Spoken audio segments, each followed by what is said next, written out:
ಯಾವ ರೀತಿಯ ಬೆಳವಣಿಗೆಗಳು ಮುಂದಿನ ದಿನಗಳಲ್ಲಿ ಆಗುತ್ತೆ ಅನ್ನುವಂಥದ್ದು ಇವತ್ತು ಆ ಗುಂಡಿ ಅಗೆಯುವಂತಹ ಕಾರ್ಯ ಕೂಡ ನಡೀತಾ ಇರುವಂತಹ ಹಿನ್ನೆಲೆಯಲ್ಲಿ ಸಹಜ ಎಲ್ಲರೂ ಕೂಡ ಕುತೂಹಲದಿಂದ ನೋಡುವಂತಹ ಒಂದು ಸಂದರ್ಭ. ಸೊ ಅಲ್ಲಿರುವಂತಹ ಸಾಮಾನ್ಯರು ಭಕ್ತರು ಏನ್ ಹೇಳ್ತಾ ಇದ್ದಾರೆ, ಅವರ ಅಭಿಪ್ರಾಯ ಏನು, ಮಾತನಾಡಿಸಬಹುದಾ? ಪ್ರಯತ್ನ ಮಾಡೋಣ. ಸಾಕಷ್ಟು ಜನ ಸೇರಿದ್ದಾರೆ. ನೀವು ಅಂದ್ರೆ ಕುತೂಹಲದಲ್ಲಿ ಬಂದು ಸೇರಿದ್ದೀರಾ, ಏನು ನಿರೀಕ್ಷೆ ಇದೆ, ಏನ್ ಹೇಳಲಿಕ್ಕೆ ಬಯಸ್ತೀರಿ, ಈ ತನಿಖೆ ಆಗ್ತಾ ಇರೋ ರೀತಿ ಬಗ್ಗೆ ಏನ್ ಹೇಳ್ತೀರಿ ಅಂತ, ಸಾಮಾನ್ಯ ಜನರಾಗಿ ಏನ್ ಹೇಳಲಿಕ್ಕೆ ಬಯಸ್ತೀರಿ? ಇಲ್ಲ, ಏನು ನಾವು ಹೇಳಲಿಕ್ಕೇನೆ ಇಲ್ಲ ಇಲ್ಲಿ ಬಗ್ಗೆ. ಮೊನ್ನೆಯಿಂದ ನೋಡ್ತಾ ಇದ್ದೀರಿ, ತುಂಬಾ ಅಧಿಕಾರಿಗಳು ಬರ್ತಾ ಇದ್ದಾರೆ. ಏನು ನಿರೀಕ್ಷೆ ಇದೆ, ತಮ್ಮ ಆಶಯ ಏನು, ಇದೆಲ್ಲ ಸತ್ಯ ಹೊರಗೆ ಬರಲಿ ಅನ್ನುವಂಥದ್ದು, ಅಥವಾ ಏನಿದೆ ಈ ಭಾಗದ ಬಗ್ಗೆ ಸಾಕಷ್ಟು ಚರ್ಚೆ ಎಲ್ಲ ಕಡೆ ಇಡೀ ದೇಶದಲ್ಲಿ ಆಗುವಾಗ ಏನ್ ಅನಿಸುತ್ತೆ ಅಂತ? ಅದು ನಾವು ಹೇಳಲಿಕ್ಕೇನಿಲ್ಲ ಅದ್ರ ಬಗ್ಗೆ. ತಾವೇನ್ ಹೇಳ್ತೀರಿ? ಅಂದ್ರೆ ಸ್ವಲ್ಪ ನಮಗೆ ಭಯ. ಬಟ್ ನನ್ನ ಭಾವ ಕೂಡ ಇಲ್ಲಿ ಕೆಲಸ ಮಾಡ್ತಿದ್ರು. ಅಲೆ ಡ್ಯಾಮ್ ಹತ್ರ ತೀರಿದ್ದು ಅಂದ್ರೆ ಮುಳುಗಿತ್ತದು, ತುಂಬಾ ಜನ ಬದುಕಿಸಿದ್ರು ಅವರು ಭಾವ ಚಿಕ್ಕದಿರುವಾಗ, ಅಂದ್ರೆ ಇನ್ನು 6 years ಬ್ಯಾಕ್.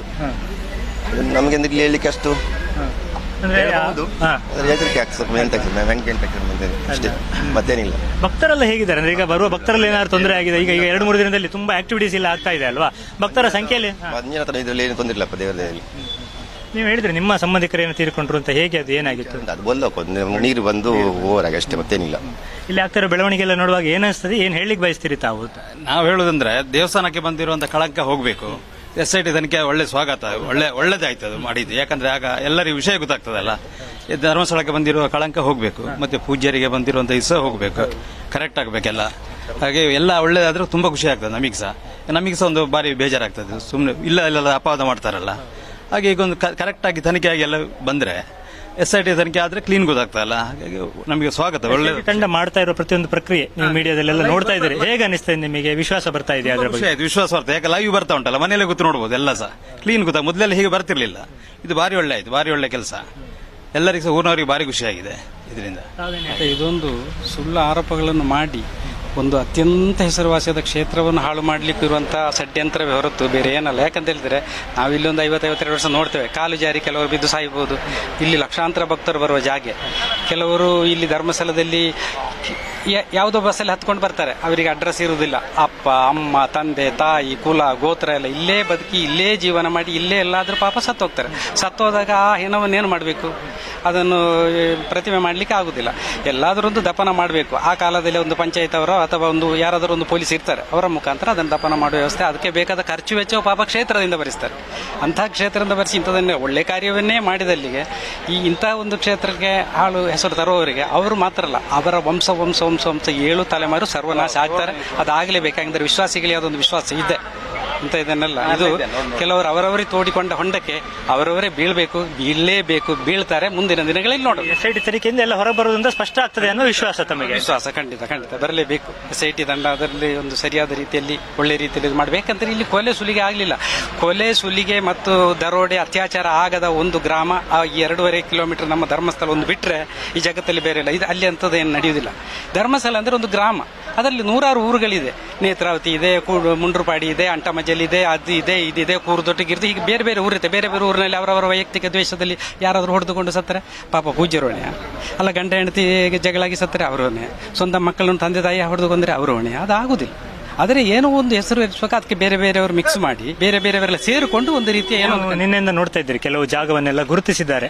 ಅದೆಲ್ಲ ಹೇಗೆ ಈ ತರದ ಶವ ವಿಲೇವಾರಿಯಾದ ಜಾಗಗಳು ಅಂತ ನಿಮ್ಗೆ ಅನಿಸುತ್ತೆ? ಅಂದ್ರೆ ಏನು ಈಗ ನೀರಲ್ಲಿ ಬಿದ್ದವರು ಈ ತರದಿರುವ ಸಾಧ್ಯತೆ ಹೆಚ್ಚಿದೆಯಾ? ತನಿಖೆ ಹೋಗ್ತಾ ಇರೋ ಬಗ್ಗೆ ನಾನು ಇಲ್ಲಿ ಹೇಗಂತ ಹೇಳಿದ್ರೆ, ಅಂಥದ್ದು ಯಾರಾದರೂ ಸತ್ತಿದ್ರೆ ಅವರಿಗೆ ವಾರಿಸುದಾರ ಇದ್ರೆ ಅವರು ತಗೊಂಡು ಹೋಗ್ತಾರೆ, ಕೊಂಡೋಗಿರ್ತಾರೆ. ಅದಕ್ಕೆ ಈಗ 2 ದಿನ 3 ದಿನ ಹಾಗೆ ಇಟ್ಟಾಗ ಅದಕ್ಕೆ ಯಾರು ಇಲ್ಲ ಅಂತ ಹೇಳುವಾಗ ಪಂಚಾಯತ್ ಆಫೀಸ್ ಮುಖಾಂತರ ಅಥವಾ ಪೊಲೀಸ್ ಮುಖಾಂತರ ಅದಕ್ಕೆ ಬೇಕಾದ ದಾಖಲೆಗಳನ್ನು ತಯಾರು ಮಾಡಿ ಒಂದು ದಫನ ಮಾಡುದು. ಅದೇ ದಫನವೇ ಮಾಡುದು. ಯಾಕಂದ್ರೆ ದಫನವೇ ಮಾಡಬೇಕು ಹೊರತು ಹೊತ್ತಿಸಿದ್ರೆ ಅದು ಮತ್ತೆ ನಾಳೆ ಇನ್ನೊಂದಾಗ್ತದೆ, ಮತ್ತೊಂದು ಕರ್ತ ಹೋಗ್ತದೆ. ಹಾಗೇನಲ್ಲ, ಹಾಗೇನು ಮಾಡುವುದಿಲ್ಲ, ಮಾಡಿಸುವುದಿಲ್ಲ. ಇಲ್ಲಿ ಅಂತ ಒಂದು ನ್ಯಾಯ ರೀತಿಯಲ್ಲಿ ನಡೆಯುವಂತಹ ಒಂದು ಸ್ಥಳ. ಇಲ್ಲಿ ಸುಮ್ಮನೆ ಹೆಸರು ಹಾಳು ಮಾಡಲಿಕ್ಕೆ ಮಾತ್ರ ಒಟ್ರಾಸಿ ಯಾವುದೋ ಒಂದು ಸೃಷ್ಟಿ ಮಾಡಿದವರು ಸಾಕಷ್ಟು ಗವರ್ಮೆಂಟ್ಗೆ ಒಂದು ಖರ್ಚು ಮಾಡಿಸಲಿಕ್ಕೆ ಒಂದು ವ್ಯವಸ್ಥೆಯನ್ನು ಮಾಡಿ. ತನಿಖೆಯನ್ನ ತಾವು ಸ್ವಾಗತಿಸ್ತೀರಿ ಎಲ್ಲ? ಏನು ಅವರ ಪೊಲೀಸರಿಂದ ಏನು ಅಪೇಕ್ಷೆ ಇದೆ ತಮ್ಮದು? ಯಾವ ರೀತಿ ತನಿಖೆ ಆಗ್ತಾ ಇರೋ ರೀತಿ? ಸರಿಯಾದ ರೀತಿಯಲ್ಲಿ ನ್ಯಾಯ ಹೊರಬರಬೇಕಷ್ಟೇ. ಇದು ನ್ಯಾಯ ಹೊರಬರಬೇಕಂತ ಹೇಳುವಂತ ಇಲ್ಲಿ ಏನು ಅನ್ಯಾಯ ನಡೆದಿಲ್ಲ. ಅನ್ಯಾಯ ನಡೆದಿದ್ರೆ ನಾವು ಹಾಗೆ ಹೇಳ್ಬೇಕು. ಇದು ಒಂದು ರೀತಿಯ ಒಂದು ಷಡ್ಯಂತ್ರ. ಏನಾದರೂ ಒಂದು ಸೃಷ್ಟಿ ಮಾಡಿ ಏನಾದರೂ ಒಂದು ಒಬ್ಬರ ಹೆಸರನ್ನು ಕೆಡಿಸಬೇಕು, ಅಥವಾ ಒಂದು ಕ್ಷೇತ್ರ ಹಾಳು ಮಾಡಬೇಕು, ಅಥವಾ ಒಂದು ಮಹಾ ವ್ಯಕ್ತಿ ಹೆಸರು ಮಾಡಬೇಕು. ಅಂಥದ್ದು ಯಾವುದಿಲ್ಲ. ಮತ್ತು ಇವರಲ್ಲಿ ಊಹನೆ ಮಾಡಿದ ಕೆಲವು ಸಿನಿಮಾದ ಕಲ್ಪನೆಗಳು ಕೆಲವು ಅದು ಇದು ಈ ದೃಶ್ಯಂ ಸಿನಿಮಾ ಇಂಥ ಒಂದು ಕಲ್ಪನೆಗಳನ್ನು ಸೃಷ್ಟಿ ಮಾಡಿ ಜನಗಳಲ್ಲಿ ಏನೇನೋ ತಲೆಗೆ ಒಂದು ಹುಳವನ್ನು ಬಿಟ್ಟು ಏನೇನೋ ಮಾಡ್ತಾರೆ ಹೊರತು ಧರ್ಮಸ್ಥಳದಲ್ಲಿ ಅಂತ ಒಂದು ನಡೆಯಲೇ ಇಲ್ಲ. ಅದು ನಡೆಯದ ಚರಿತ್ರೆಯಲ್ಲಿ ಇದ್ದರೆ ಧರ್ಮಸ್ಥಳ ಮಾತ್ರ ಒಂದು ನಿಷ್ಠೆಯಿಂದ ಉಳಿದಿರುವುದು. ಪಾಪ ಅವರಿಂದ ಇಲ್ಲಿಗೆ ಕೀರ್ತಿಯ ಬಂದಿದೆ ಹೊರತು ಅದಲ್ಲ. ಅವರಿಗೆ ಹೆಸರು ಧರ್ಮಕ್ಕೆ ಹಾಳು ಮಾಡಿದರೆ ಅದು ನಮ್ಮ ಈ ಗ್ರಾಮಸ್ಥರಿಗೆ ಬಾಧಕ, ಅದು ಈ ಗ್ರಾಮಸ್ಥರಿಗೆ ಹೊಣೆ ಉಂಟು. ಯಾಕಂತ ಹೇಳಿದರೆ ಅವರು ಅಂತ ತಪ್ಪು ಮಾಡೋದಿಲ್ಲ. ಅವ್ರು ಯಾಕೆ ತಪ್ಪು ಮಾಡಬೇಕು? ಅವ್ರಿಗೆ ಏನಾಗಬೇಕು? ಅದರಿಂದ ಕ್ಷೇತ್ರಕ್ಕೆ ಬಂದದನ್ನು ಒಳ್ಳೆಯ ರೀತಿಯಲ್ಲಿ ವಿನಿಯೋಗ ಮಾಡ್ತಾ ಇದ್ದಾರೆ. ಬೇರೆ ಬೇರೆ ದೇವಸ್ಥಾನಕ್ಕೆ ಎಲ್ಲ ಧರ್ಮಕ್ಕೂ, ಅವರು ಒಂದು ಧರ್ಮಕ್ಕೆ ಅಂದರೆ ಎಲ್ಲ ಧರ್ಮಕ್ಕೂ ಬೇಕಾದಂಥ ಒಂದು ಮಹಾ ವ್ಯಕ್ತಿ. ಮುಸ್ಲಿಂ ಬರಲಿ ಅದಕ್ಕೆ ಅವರಿಂದ ಸಹಾಯ ಇದೆ, ಕ್ರೈಸ್ತ ಬರಲಿ ಸಹಾಯ ಇದೆ, ಅಕಸ್ಮಾತ್ ಪಾರಸಿ ಬಂದರೂ ಕೊಡುವಂಥವ್ರು ಅವರು ಒಳ್ಳೆಯವರು. ಅದು ನಮಗೆ ಗೊತ್ತಿದೆ. ಯಾಕಂದರೆ ನನಗೊಂದು ಸ್ವಲ್ಪ ಅನುಭವ ಉಂಟು. ಅಲ್ಲಿ ಜೀವನ ಮಾಡಿದ್ದೇನೆ, ಅಲ್ಲಿ ಕೆಲಸವೂ ಮಾಡಿದ್ದೇನೆ ಅಲ್ಲಿ. ಆದ್ದರಿಂದ ಅವರಿಗೆ ಬಂದಂಥ ಕೆಟ್ಟ ಹೆಸರು ಇನ್ಯಾರಿಗೂ ಬರಬಾರ್ದು. ಯಾಕಂದರೆ ಒಳ್ಳೆಯ ರೀತಿಯಲ್ಲಿ, ಯಾಕಂದರೆ ಕೆಲವು ದಿಕ್ಕಿನಲ್ಲಿ ಇದೆ, ಕೆಲವು ದಿಕ್ಕಿನ ಹೂವಿನ ಜನಗಳದ್ದು ಸರಿ, ಕೆಲವು ಮಠ ಯಾರೂ ಇಲ್ಲ. ಒಂದು 58-59 ವರ್ಷದ ಒಂದು ಮಠವನ್ನು ಒಂದು ರೀತಿಯಲ್ಲಿ ನಡ್ಕೊಂಡು ಹೋಗುವಂಥ ಈ ಜಗತ್ತಿನಲ್ಲಿ ಎಲ್ಲೂ ಇಲ್ಲ. 10 ವರ್ಷ 12 ವರ್ಷದಲ್ಲಿ ಅವರಿಂದ ಏನಾದರೂ ತೊಂದರೆಗಳು ಕಾಣಿಸ್ತದೆ. ಇದಂಥದ್ದಲ್ಲ, ಒಳ್ಳೆಯ ಯೋಜನೆಗಳು ತಯಾರು ಮಾಡಿದ್ದಾರೆ.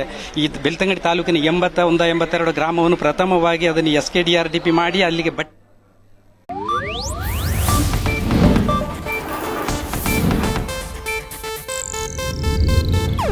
ಇದು ಏಷ್ಯಾನೆಟ್ ನ್ಯೂಸ್ ನೆಟ್ವರ್ಕ್ ಪ್ರಸ್ತುತಿ.